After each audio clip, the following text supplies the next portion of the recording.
Durham, cathedral city on the Wear and capital of the northeastern mining community, also has the most northerly ice rink in England. Naturally, many of the patrons here are miners and their families. From walking into the ice rink, I was just kind of hooked on it immediately. I don't know what it was just felt special from the get-go. It was in your blood. It still is in a lot of people's blood.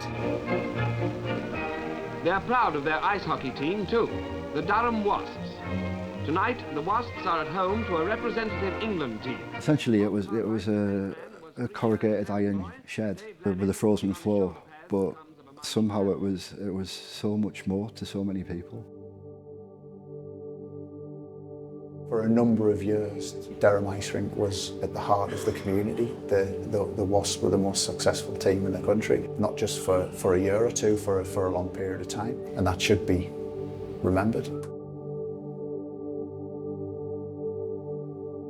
We used to go up Durham for a pub crawl for a day out. Not one pub in that town had any photographs, anything to do with the ice rink. You wouldn't know where it had been now, would you? At all. It's just gone off the face of the earth.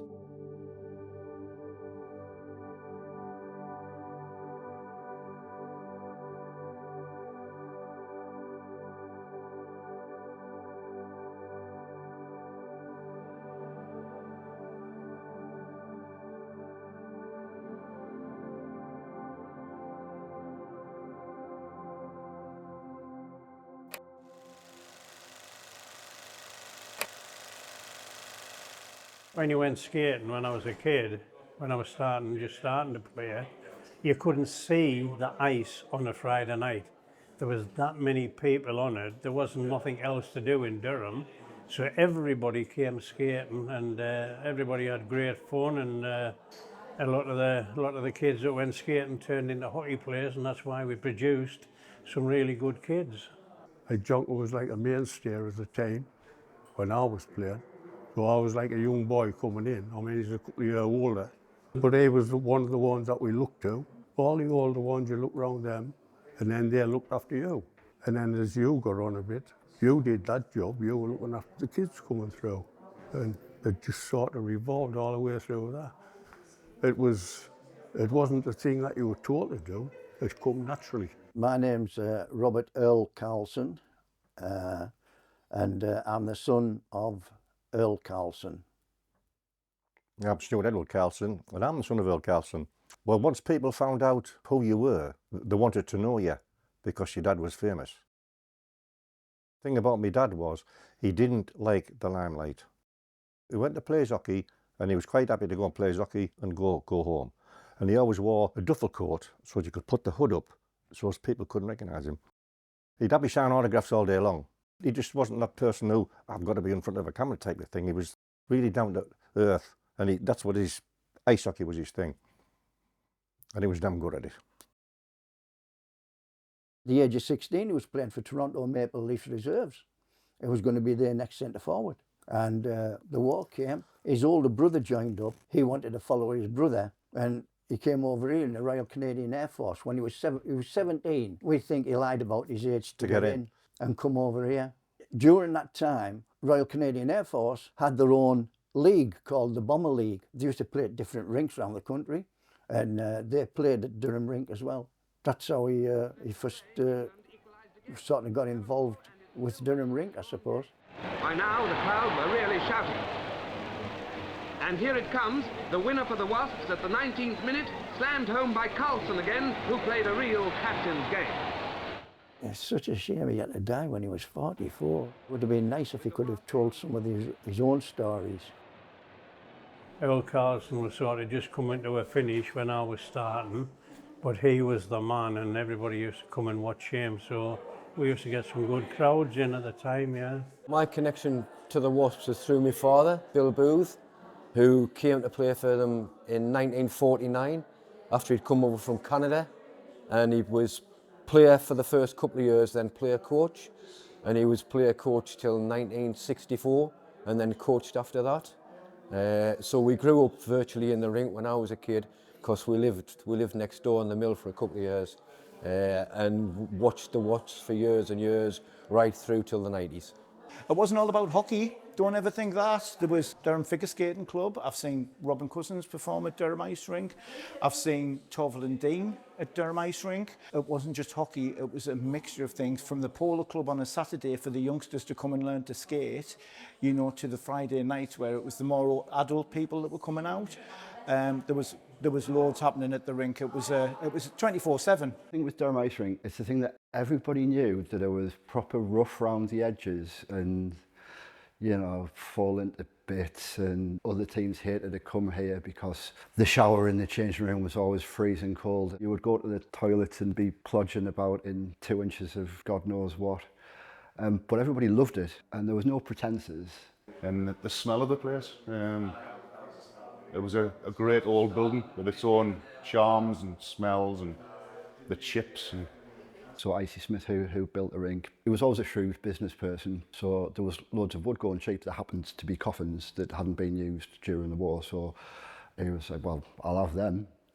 And that's what was the stands in the ice rink. And I remember being as a kid, you could walk along and you could see like the shape of a coffin lid cut out in the stands in places. One of my best experiences in Durham, that was a long time ago. We were playing in the rink and it was freezing cold that day, and one of the guys actually started a fire in the dressing room to heat up, because the window was broken in the outside and the rain was coming in, the snow was coming in. The atmosphere was again as good as any place you had played.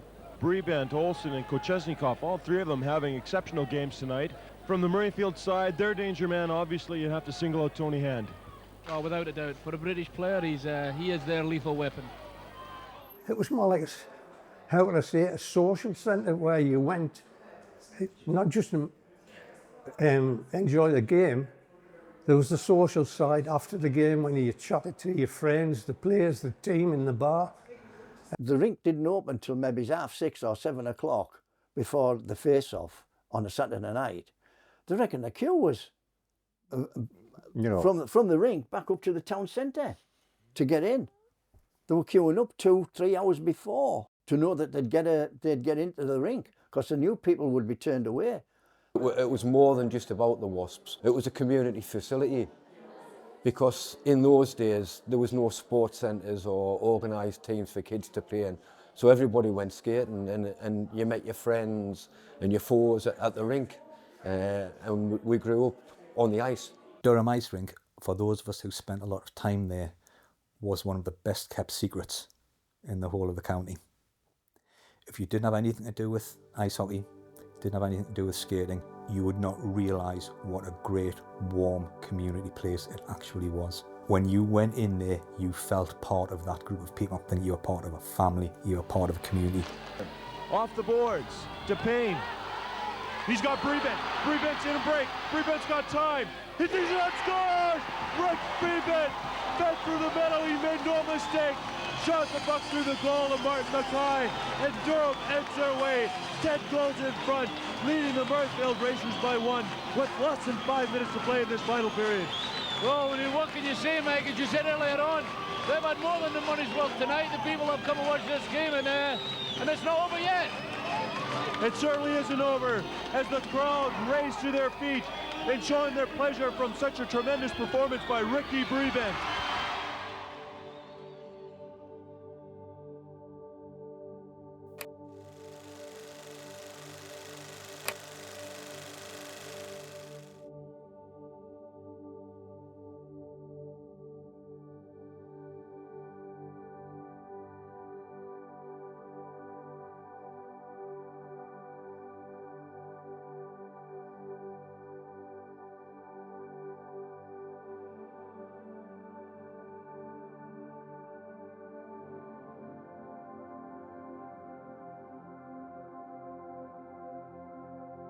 I'm Dave Franks. I'm now the manager of the Durham Dragons.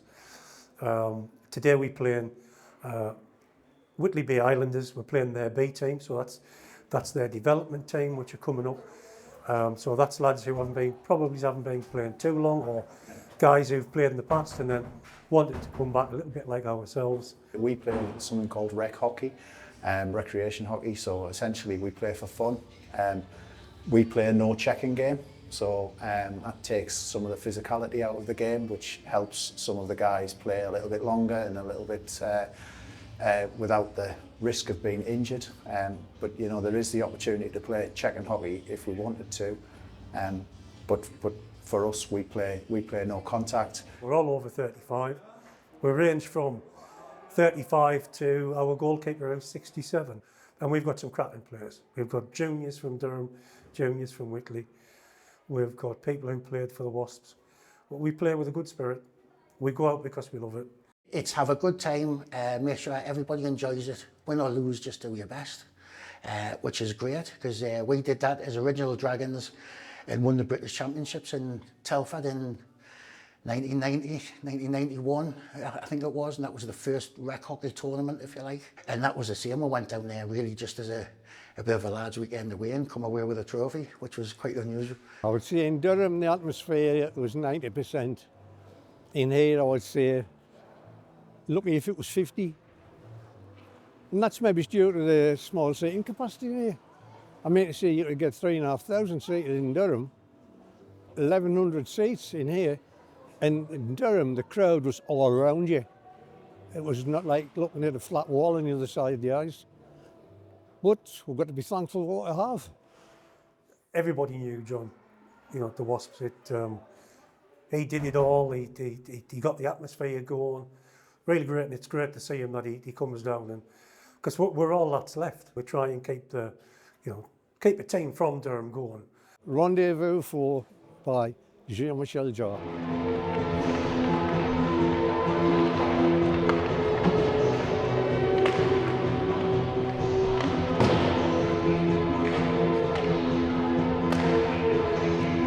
That was the one that started all the winning success we had in the Heineken era. It was played at the first game we won at Wembley, and we've copied it ever since, and it's been our signature tune.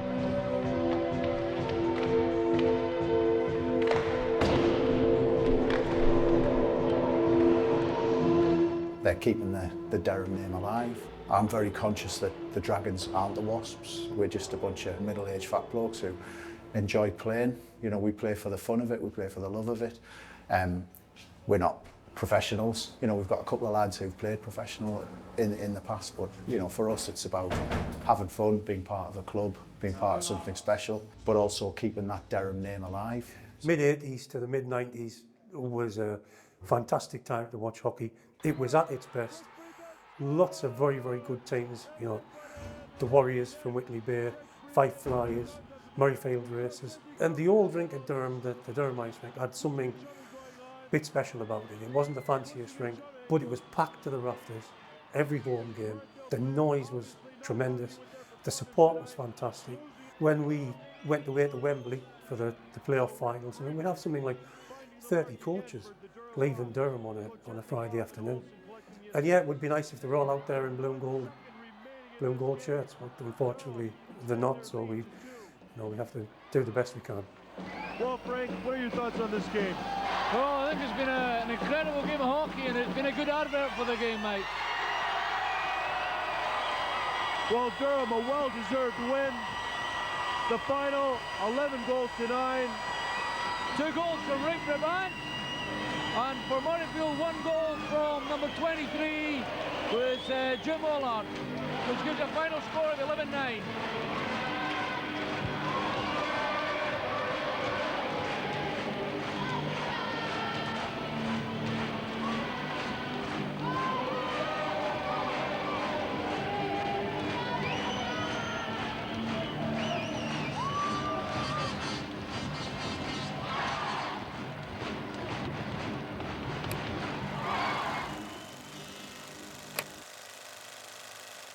I was at Durham University from 1991 through to 1994.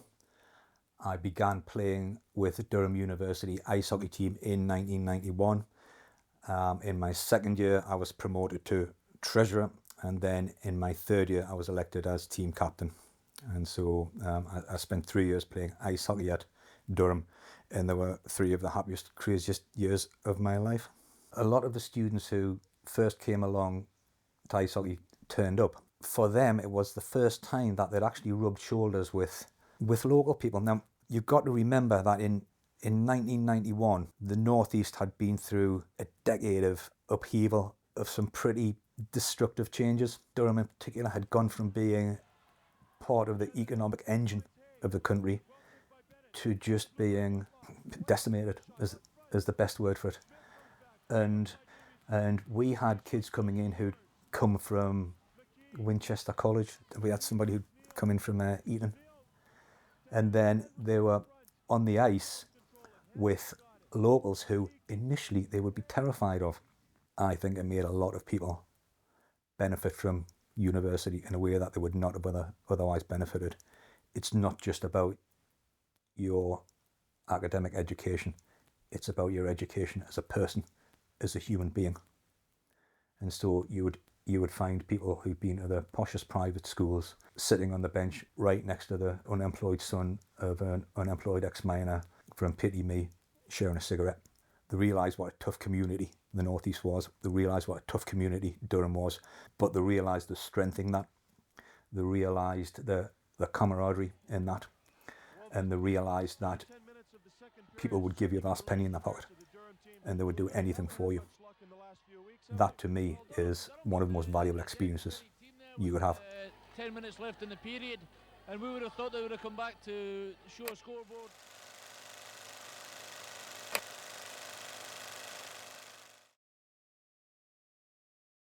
It was a strange year that the rink closed because the previous summer there was so much upheaval with the sale of the Wasps to Newcastle United. The rink was kept going with another team that was put in place called Durham City Wasps. So if you were a Wasp supporter at the time, you kind of either went with the team to Newcastle or you were kind of, I want to stay with the team that's in Durham regardless of what level they are. It was a little bit like Brexit because people fell out, people stopped speaking to each other. It wasn't a nice time. It was very sad. I mean, the team went to Newcastle and it was never the same. The rink then became a bowling alley. Everyone who'd been involved with the ice hockey and skating were devastated. The day it was closed and I'd gone in, the ice was melting and there was people in and they were taking out the seats. And you always cling to that little bit of hope that somebody is going to come in and just buy it out and reopen it again. I think its end was tied in with the end of industrial Durham. And I think as industrial Durham continued to die, those things that associated with it died with it. Not just the ice rink, the working men's clubs, the pubs, the local small businesses that depended on the pits generating income for the area. All these things went. It was just, I think it was just the end of an era. So as I was kind of skating around, it felt like and you were literally skating over the pipes that had been originally installed, you know, like 50 odd years ago and had been buried under inches of ice ever since. And you're like, these haven't seen the light of day since you know, like the 1940s. And it just made you think how many memories are in this place and how many stories has it got. The ice rink itself was probably too late to save if you just threw money at it. It could have been rebuilt, but it's a very small site and it's a small ice rink. Would it have been financially viable to rebuild the ice rink in that spot and make a go of it? Probably not. Not unless the local authority or the government had decided to do it. But for a private investor, you need to be thinking arena size to make money out of ice rinks. I think its time had come. I think it's a bit of a disgrace that something was not built close to the city somewhere to actually replace it.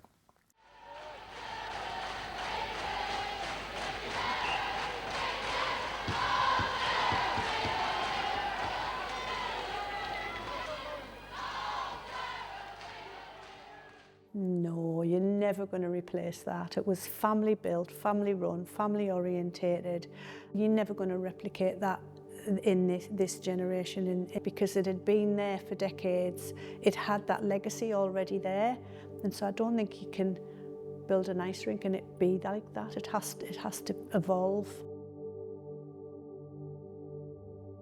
I think if there was to be a new ice rink in Durham, I would agree that it wouldn't be the same. Don't think you could ever recreate what we had. You can create something different though. It's our history, just like our cathedral and the ice rink were our history. The Wasp's Nest was our history.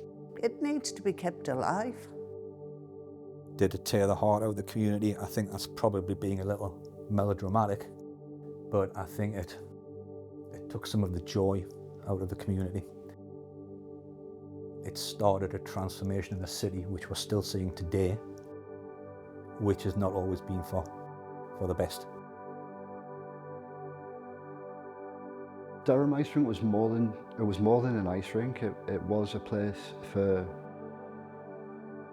people to gather, and people have commented on the ice rink was Durham's other cathedral, and I think there's some truth to that. The ice rink, morally, were the property of the community. The ice rink belonged to the community. It's important to remember that.